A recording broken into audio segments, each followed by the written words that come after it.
Now, in chapter 12, Jonas is seeing something when he's looking around.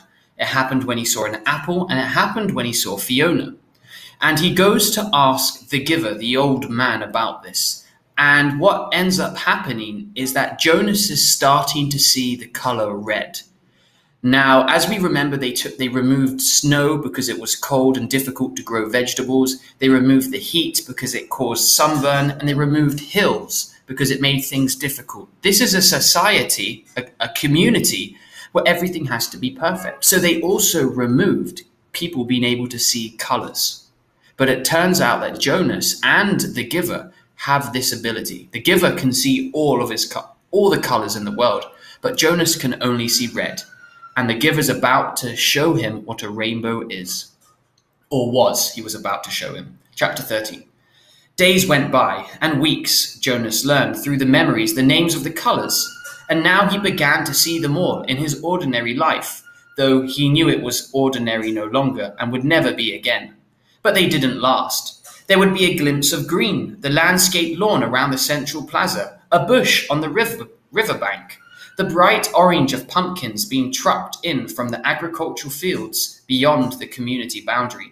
Seen in an instant, the flash of amazing and brilliant color, but gone again, returning to their flat and hueless shape. The giver told him that it would be a very long time before he had the colors to keep. "But I want them," Jonas said angrily. "It isn't fair that nothing has color." "Not fair?" The giver looked at Jonas curiously. "Explain what you mean." "Well," Jonas had to stop and think it through. "If everything's the same, then there aren't any choices. Remember, sameness is what this community is about, everything being the same. I want to wake up in the morning and decide things, a blue tunic or a red one." He looked down at himself, at the colorless fabric of his clothing. "But it's all the same, always." Then he laughed a little. I know it's not important what you wear. It doesn't matter, but it's the choosing that's important, isn't it?" the giver asked him. Jonas nodded. "My little brother," he began, and then corrected himself. "No, that's inaccurate. He's not my brother, not really. But this new child that my family takes care of, his name's Gabriel?" "Yes, I know about Gabriel." "Well, he's right at the age where he's learning so much. He grabs toys, and when we hold them in front of him, my father says he's learning small muscle control, and he's really cute." The giver nodded. "But now that I can see colors, at least sometimes, I was just thinking, what if we could hold things that were bright red or bright yellow, and he could choose instead of the sameness? He might make wrong choices." "Oh," Jonas was silent for a minute. "Oh, I see what you mean. It wouldn't matter for a new child's toy, but later it does matter, doesn't it? We don't care to let people make choices of their own." "Not safe," the giver suggested. "Definitely not safe," Jonas said with certainty. "What if they were allowed to choose their own mate and chose wrong?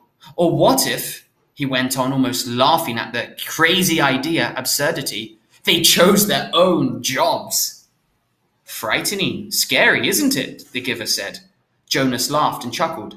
"Very frightening. I can't even imagine it. We really have to protect people from wrong choices." "It's safer." "Yes," Jonas agreed, "much safer." But when the conversation turned to other things, Jonas was left still with a feeling of frustration that he didn't understand. He found that he was often angry now, irrationally angry at his groupmates, that they were satisfied and happy with their lives, which had none of the vibrance his own was taking on, the colors. And he was angry at himself that he could not change that for them. He tried without asking permission from the giver because he feared or knew that it would be denied. He tried to give his new awareness to his friends. "Asher," Jonas said one morning, "look at those flowers very carefully." They were standing beside a bed of geraniums, planted near the Hall of Open Records. He put his hand on Asher's shoulder and concentrated on the red of the petals, trying to hold it as long as he could, and trying at the same time to transmit the awareness of red to his friend. "What's the matter?" Asher asked uneasily. "Is something wrong?" He moved away from Jonas's hands. It was extremely rude for one citizen to touch another outside of your family unit. No, nothing. I thought for a minute that they were wilting, dying, and we should let the gardening crew know they needed more watering. Jonas sighed and turned away. One evening he came home from his training, weighted with new knowledge. The giver had chosen a startling and disturbing memory that day. Under the touch of his hands, Jonas had found himself suddenly in a place that was completely alien and different. Hot and windswept under a vast, nice blue sky. There were tufts of sparse grass, a few bushes and rocks, and nearby he could see an area of thicker vegetation, broad, low trees outlined against the sky. He could hear noises, the sharp crack of weapons. He perceived the word guns, and then shouts, and an immense crashing thud as something fell, tearing branches from the tree. He heard voices calling to one another, peering from the place where he stood hidden behind some shrubbery. He was reminded of what the giver had told him, that there had been a time when flesh had different colors. Two of these men had dark brown skin, the others were light. Going closer, he watched them hack the tusks from a motionless elephant on the ground and take and haul them away, spattered with blood. He felt himself overwhelmed with a new perception of the color he knew as red. So this time he sees the color red through blood. Then the men were gone, speeding toward the horizon in a vehicle that spit pebbles from its whirling tires. One hit his forehead and stung him there, but the memory continued, though Jonas ached now and wanted it to end. Now he saw another elephant emerge from the place where it had stood, hidden in the trees. Very slowly it walked to the dead body, the mutilated body, and looked down. With its sinuous trunk, the trunk of the elephant, it stroked the huge corpse. Then it reached up, broke some leafy branches with a snap, and draped them over the mass of torn, thick flesh. So this other elephant comes out and covers the dead elephant with some leaves, with a branch. Finally, it tilted its massive head, raised its trunk, and roared into the empty landscape. Jonas had never heard such a sound. It was a sound of rage and sadness, grief, and it seemed never to end. He could still hear it when he opened his eyes and lay anguished on the bed where he received the memories. It continued to roar into his consciousness as he pedaled slowly home. Lily, he asked that evening when his sister took her comfort object, the stuffed elephant, from the shelf, did you know that once there really were elephants, live ones? She glanced down at the ragged comfort object and grinned. Right, she said skeptically, not believing him. Sure, Jonas. Jonas went and sat beside them while his father untied Lily's hair ribbons and combed her hair. He placed one hand on each of their shoulders. With all of his being, he tried to give each of them a piece of the memory, not of the tortured cry of the elephant, but of the being, the thing, the living thing of the elephant, of the towering, immense, amazing creature, and the meticulous touch with which it had tended its friend at the end. But his father had continued to comb Lily's long hair, and Lily, impatient, not wanting to wait, had finally wiggled under her brother's touch. Jonas, she said, you're hurting me with your hand. I apologize for hurting you, Lily, Jonas mumbled and took his hand away. I accept your apology, Lily responded indifferently, stroking the lifeless elephant. Giver, Jonas asked once as they prepared for the day's work. Don't you have a spouse, a wife? Aren't you allowed to apply for one? Although he was exempted from the rules against rudeness, he was aware that this was a rude question. But the giver had encouraged all of his questions, not seeming to be embarrassed or offended by even the most personal questions. The giver chuckled and laughed. Now, no, there's no rules against it, and I did have a spouse. You're forgetting how old I am, Jonas. My former spouse lives now with the childless adults. Oh, of course. Jonas had forgotten the giver's obvious age. When adults of the community become older, their lives became different. They were no longer needed to create family units. Jonas's own parents, when he and Lily were grown, would go live with the childless adults, so adults with no children. Because remember, when you turn 12, you're no longer a child. You'll be able to apply for a spouse, Jonas, if you want to. I'll warn you, though, that it will be difficult. Your living arrangements will have to be different from those of most of the normal family units, because the books are forbidden to citizens. You and I are the only ones with access to the books. Jonas glanced around at the astonishing array of volumes, the amount of books. From time to time now he could see their colours. With their hours together, his and the giver's, consumed by conversation and by the transmission of memories, Jonas had not yet opened any of the books. But he read the titles here and there, and knew that they contained all of the knowledge of centuries, and that one day they would belong to him. So if I have a spouse and maybe children, I will have to hide the books from them? The giver nodded. I wasn't allowed to share the books with my spouse, that's correct. And there are other difficulties too. You remember the rule that says the new receiver can't talk about his training? Jonas nodded. Of course he remembered. It had turned out by far to be the most difficult and frustrating of the rules he was required to follow, to obey. When you become the official receiver, when we're finished here, you'll be given a whole new set of rules. Those are the rules that I obey, and it won't surprise you that I am forbidden to talk about my work to anyone except the new receiver. That's you, of course. So there will be a whole part of your life which you won't be able to share with your family. It's hard, Jonas. It was hard for me. You do understand, don't you, that this is my life, the memories? Jonas nodded again, but he was puzzled, confused. Didn't life consist of the things that you did each day? There wasn't anything else, really. I've seen you take walks, he said.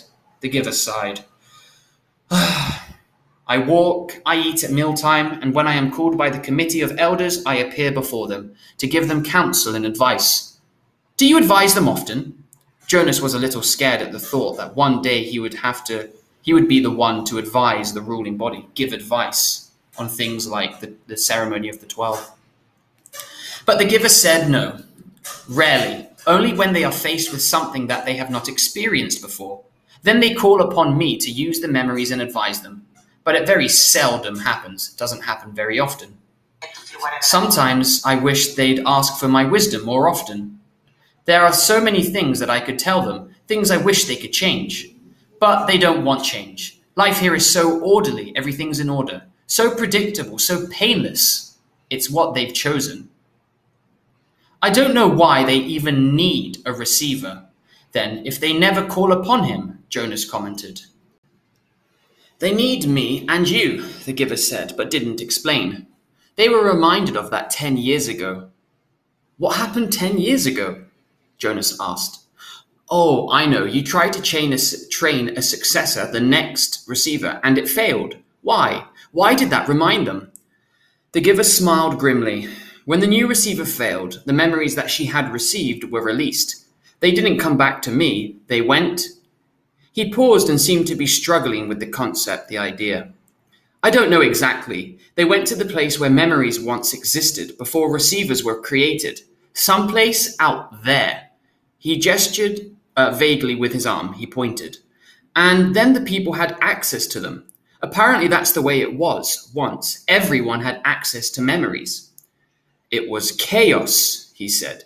They really suffered for a while. Finally, it subsided as the memories were assimilated. But it certainly made them aware of how they need a receiver to contain all of that pain and knowledge. So I guess the receiver is someone that has all the memories of the terrible things, also of the good things and the information and knowledge of the world. But you have to suffer like that all of the time, Jonas pointed out. The giver nodded. And you will. It's my life, it will be yours. Jonas thought about it, about what it would be like for him. Along with walking and eating, and he looked around the walls of books, reading, that's it? The giver shook his head. Those are simply things that I do. My life is here. In this room? The giver shook his head. He put his hands to his own face, to his chest. No, here, in my being, in my existence, where the memories are. My instructors in science and technology have taught us about how the brain works, Jonas told him eagerly. It's full of electrical impulses. It's like a computer, the brain. If you stimulate one part of the brain with an electrode, He stopped talking. He could see an odd look, a weird face on the giver's face. They know nothing, the giver said bitterly. Jonas was shocked. Since the first day in the annex room, they had together discarded the rules about rudeness. And Jonas felt comfortable with that now. But this was different and far beyond rude. This was a terrible accusation. What if someone had heard? He glanced and looked quickly at the wall speaker, terrified that the committee might be listening, as they could at any time. But as always during their sessions together, the switch had been turned to off. Nothing, Jonas whispered nervously. But my instructors? The giver flicked his hand as if brushing or moving something to the side. Oh, your instructors are well trained. They know their scientific facts. Everyone is well trained for his or her job. It's just that without the memories, it's all meaningless. It doesn't mean anything. They gave that burden, that problem to me and the previous receiver and the one before him. And back and back and back, Jonas said, knowing the phrase that always came. The giver smiled though his smile was oddly harsh. That's right, and next it will be you, a great honor. Yes, sir, they told me that at the ceremony, the very highest honor. Some afternoons the giver sent him away without training. Jonas knew, on days when he arrived to find the giver hunched over, rocking his body slightly back and forth, his face pale, that he would be sent away. Go, the giver would tell him tensely. I'm in pain today. Come back tomorrow. On those days, worried and disappointed, Jonas would walk along beside the river. The paths were empty of people, except for the few delivery crews and landscape workers here and there. Small children were all at the childcare centre after school, and the older ones busy with volunteer hours or training. By himself, he tested his own developing memory. He watched the landscape for glimpses of the green that he knew were embedded in the shrubbery, in the bushes, in the grass. When it came flickering into his consciousness, he focused upon it, keeping it there, darkening it, holding it in his vision as long as possible until his head hurt and he let it fade away. He stared at the flat, colourless sky, bringing blue from it, and remembered sunshine until finally, for an instant, he could feel the warmth. He stood at the bottom, at the foot of the bridge that spanned and looked over the river, the bridge that citizens, people, were allowed to cross only on official business. Jonas had crossed it on school trips, visiting the outlying communities, and he knew that the land beyond the bridge was much the same, flat and well-ordered, with fields for agriculture. The other communities he had seen on visits were essentially the same as his own.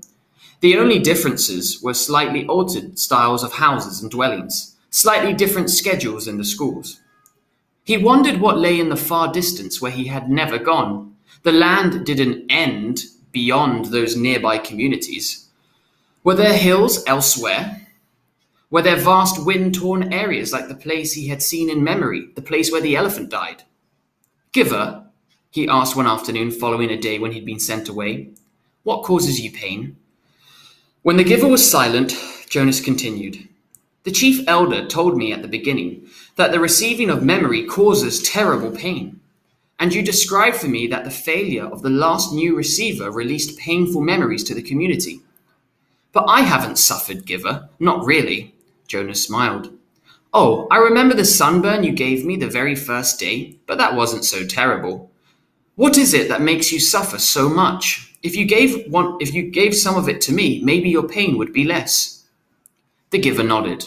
Lie down, he said. It's time, I suppose. I can't protect and shield you forever. You'll have to take it all on eventually. Let me think, he went on when Jonas was on the bed, waiting, a little fearful, scared. All right, the giver said after a moment. I've decided. We'll start with something familiar. Let's go once again to a hill and a sled. He placed his hands on Jonas's back. So, this chapter we're learning a little bit more about the rest of the world and community they live in, that there are no flowers, that there are no hills, there's no sun because of the sunburn, there's no snow because snow makes things difficult to grow like vegetables. So this is a very kind of black and white world they live in with no colors, and it's a bit boring. And Jonas is trying to understand a little bit more about what his job is going to be. And the giver is about to give him a painful memory. So let's find out what happens in chapter 14.